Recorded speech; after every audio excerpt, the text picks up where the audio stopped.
si V-Mobile sa internet habang ginagawa ko yung isang school project ko.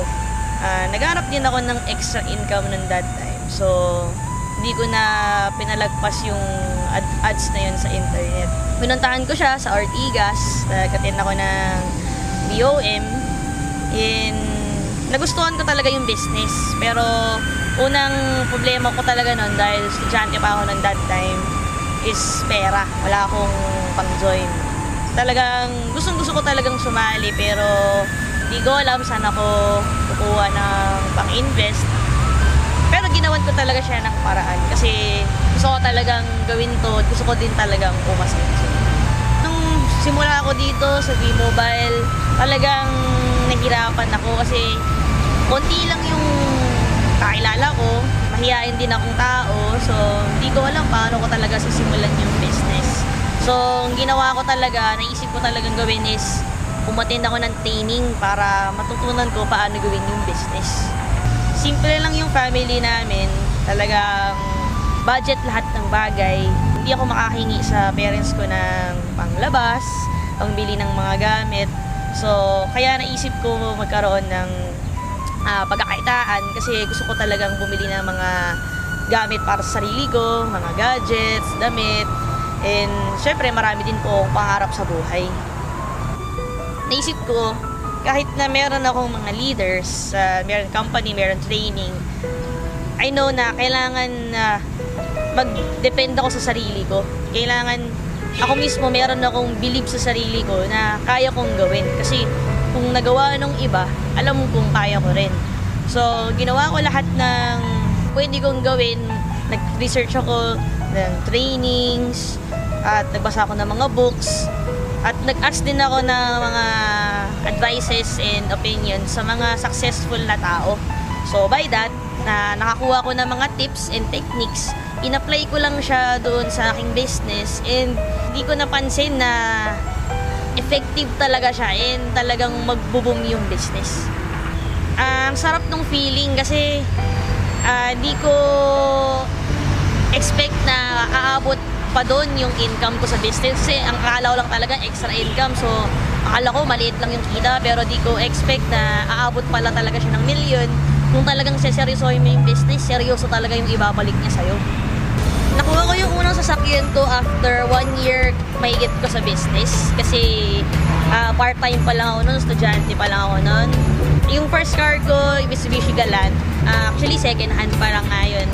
And siguro mga around less than 200,000 yung bili ko doon.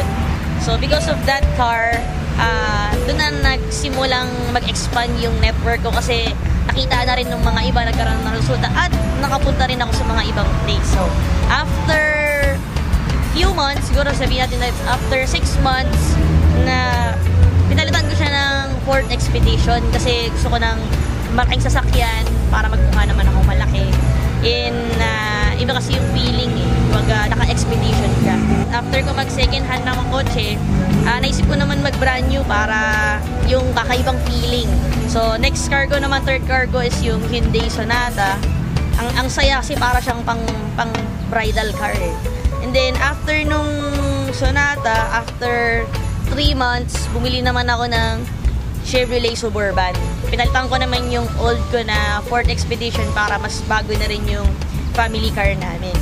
Then, sabi ko na lang, before ko makuha yung Camaro, pinagdasal ko muna siya kay God. Kasi sabi ko, Lord, gusto ko ng isa pang car. Pero, kung hindi mo siya ibibigay pa sa akin ngayon, okay lang. Pero, hindi ko in-expect na talagang darating siya.